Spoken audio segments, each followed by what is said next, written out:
Subscribe करू और ई घंटी जे देखाइया तकरा टिपनाइ नहि बिसरबै। नमस्कार। आइ हम नवम दिनक कथा कहै छी। नवम दिनक कथामे अछि मैनाक मोहभंग आ गौरीक विवाह। तऽ आउ सुनू। गौरीक बड़ महादेवकेँ देखि मैना बेहोश भऽ गेली। लोक कोनो तरहे हुनका होशमे अनलक। होश भेला पर ओ नारद आ गौरीकेँ फजहति करऽ लगली। ओ नारदसँ कहलनि, नारद, अहाँ महाठक छी। अहाँ पहिने कहने छलहुँ जे महादेव गौरीके चाहैत छथि।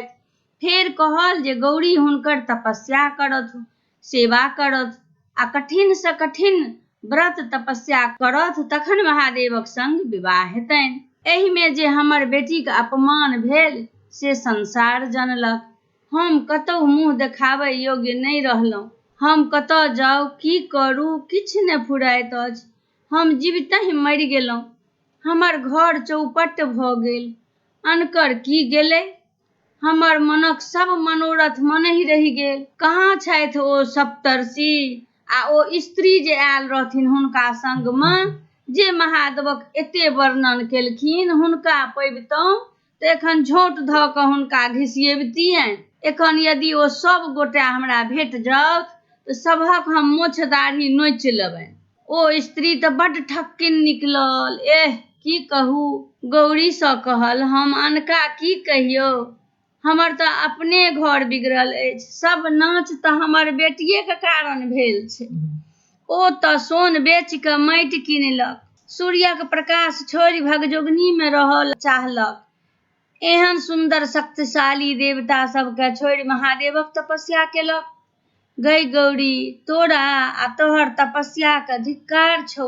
घर आ सौंसे नगरके डाहि दे। अपने बिख खा कऽ किया न मरि गेलैं? कहाँ गेल ई गौरी? आइ हम तोहर गर्दनि काटि दियौ। बड्ड दुखी भऽ गेली मैना। ई सब कहि मैना कतहु नुका गेली। हिमालय कतबो कहलखिन ओ किछु उत्तर दैथ से ओ नहि बजली। ब्रह्मा सब बात बुझि मैनाके बुझाबय अयलाह। ओ मैनासँ कहलनि, महादेव सब देवतासँ पैघ छथि। ओ परमेश्वर छथि। वएह संसारक पालन तथा संहार करै छथि। अहाँ हुनका एखन धरि नहि चिन्हलियनि अछि, तेँ बताहि जकाँ करै छी। मैना तुरत उत्तर देलखिन, आर जे कहब से कहू, मुदा ई जुनि कहिबै जे महादेवक संग गौरीके बियाह कऽ दियौ। अहाँ लोकनि गौरीके सुन्दरताके किछु नहि बुझलियै। यदि मोन होइत अछि तऽ हुनका जानसँ मारि दियौन। दसो दिक्पाल सूर्य, अग्नि, जम, नैऋति, वरुण, ईशान, ब्रह्मा तथा शेषनाग आदि मिलिकऽ मैनाके सब बुझौलखिन, तैयो एके ठाम कहि देथि। किन्तु से अहाँ लोकनि जे किछु कहब, किन्तु हम गौरीके विवाह महादेवक संग, ओहि कुरूप संग नहि होमय देब। सप्तर्षि लोकनि वशिष्ठ, कश्यप, अत्रि, जमदग्नि, गौतम, विश्वामित्र तथा भारद्वाज सेहो मैनाके बुझौलनि। हमरा लोकनि कहियो कोनो अनुचित कार्यमे नहि पड़ैत छी। हमरा लोकनि उचित बुझि एहि विवाहमे घटक बनलहुँ। स्वयं त्रिलोकीनाथ अहाँके घर आयल छथि। सबके हिनकर दर्शन दुर्लभ होइत छैक। हिनकासँ बढ़िकऽ कन्यादानक पात्र दोसर एहि संसारमे कियो नहि अछि। मैना हुनको लोकनिके बात नहि मानलनि। ओ अपन बेटीके तरुआरिसँ काटि देबाक लेल तैयार भेली, किन्तु महादेवसँ विवाह करबाक लेल तैयार नहि भेली। तखन हिमालय स्वयं मैनाके बुझाबय एलखिन। कहलखिन, अहाँ एना किया करै छी? दुआरि पर सब आयल छथि से नहि देखै छियै? एना बताहि जकाँ करै छी? हम महादेवके चिन्है छियनि। ओ त्रिलोकीनाथ छथि। ओ सब किछु कऽ सकै छथि। तेँ हेतु अपन जिद छोड़ि विवाह संपन्न होबय दियौ। मैना उत्तर देल, हमर निश्चय अटल अछि। हम महादेवक संग गौरीके विवाह नहि करब। अहाँ यदि बेटीसँ निश्चिन्त होबऽ चाहै छी तऽ ओकरा गर्दनिमे पाथर बान्हि कऽ कतहु डुबा आउ ग। आब गौरी मायके बुझाबै लेल गेली आ कहलनि, माय, अहाँ मति एना खराब किया भऽ गेल अछि? अहाँ सब दिन धर्म कर्म पर विश्वास करैत छलहुँ हेँ। अहाँ आइ महादेवके एतेक छोट किया बुझैत छियनि? ई संसारक पालन करता छिया, सभक कल्याण इएह करै छथिन। ई सब देवताक देव महादेव थिकाह। देखियौन, हिनका संग सब देवता हिनकर सेवक बनि कऽ आयल छथिन। अहाँ उठू, होश करू आ महादेवक संग हमरा दान कऽ सुखी हो। यदि अहाँ ई काज नहि करब तऽ हम आन कोनो देवतासँ विवाह नहि करब। भरि जन्म कुमारी रहि कऽ महादेवक तपस्या करैत रहब। हम हुनका मन वचन कर्मसँ बर बना लेने छियनि। मैना गौरीक ठिठगर बात सुनि अवाक रहि गेली। ओ क्रोधसँ थर थर कपैत गौरीके पकड़ि मारय दौड़ली। ई देखि नारद मुनि दौड़ि कऽ गौरीके छोड़ाओल। विष्णु भगवान सेहो मैनाके बहुत बुझौलनि, किन्तु टस सँ मस नहि भेली। तखन महादेवके नारद कहलनि, हे भोलानाथ, हे भक्तवत्सल, आब अपन भावट समटू आ सुन्दर रूप बनाय गौरीके देल वरदानके पूरा कऽ दियौ। भोलानाथ अपन रूप बदलि लेल। नारद मैनाके जा कहलखिन, आब बरके जा कऽ देखू ओ केहन छथि। मैना महादेवके देखि हुनका देखते रहि गेली। सूर्य सन चमकैत सुन्दर आँखि, मोती माणिकके गहना पहिरने बड्ड सुन्दर लगैत छलाह।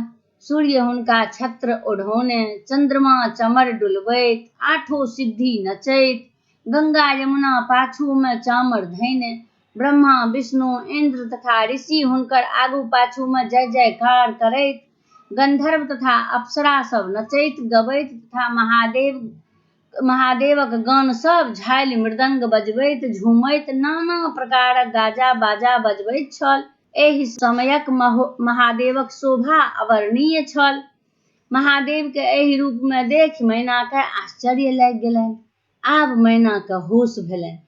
मोने मोन प्रसन्न भेली आ अपन गौरीके तपस्याके फल त्रिलोकीनाथ महादेवके देखि पहिलुका अपन भाभटपन पर लजा के पछताए लगली। आब गौरीके विवाह। महादेव देवता ऋषि मुनि बरियाती ओ गाजा बाजाक संग हिमालयक द्वारि पर पहुँचला। मैना हुनका लोकनिक परिछनि कयलनि। स्त्रीगण ई सब गीत गबैत मैनाक पाछू लागि गेली। सब महादेवके रूप देखि मोहित भय कठपुतली जकाँ ठाढ़ भऽ गेली। सब स्त्रीगण भाग्यक सराहना केलक। महादेव दर्शनसँ अपना अपनाके सब धन्य बुझलक। देवता लोकनि महादेवक संग नहि छोड़ल, कारण हुनका लोकनिके शंका छलनि जे महादेव फेर कोनो तमाशा न ठानि दैथ।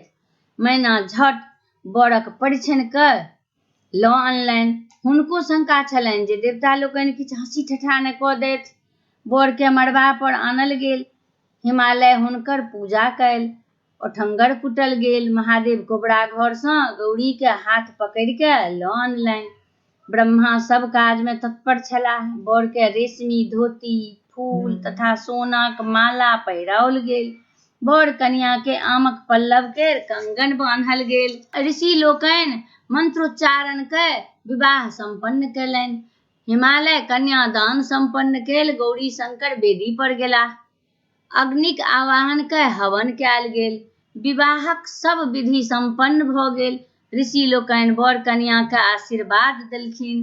गंधर्व अप्सरा लोकनि नाच गान कयल।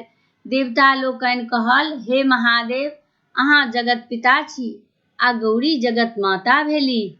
गौरी शंकर कुल देवताके प्रणाम कऽ भोजनसँ निवृत्त भऽ विश्राम करबाक लेल गेलाह। बरियाती लोकनि सत्कार प्रारंभ भेल। जहिना विभिन्न तरहक बरियाती आयल छल, ओहिना हिमालय सभक लेल विभिन्न प्रकारक ओरियौन केने छलाह।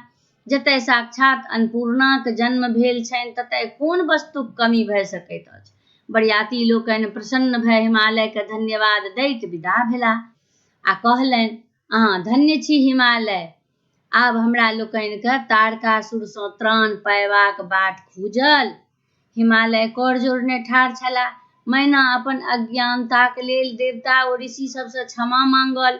ओ लोकनि कहलनि, ई सब लीला त्रिलोकीनाथेक छलनि। अहाँके सौभाग्य बढ़ल। आब हमरा लोकनिके जयबाक आज्ञा देल जाउ। आगाँ आगाँ गौरी शंकर बसहा पर चढ़ल विदा भेला। पाछू पाछू हुनका लोकनिके अरियातबाक लेल हिमालय सहित हुनकर सब परिवार छलनि। किछु दूर धरि हिमालय लोकनि गेलाह आ हुनका लोकनिके जाइत देखि बेटीके बिछोहे भारी मोन लय घुरि कऽ अपन घर अयलाह। ई भेल नवम दिनक कथा। धन्यवाद।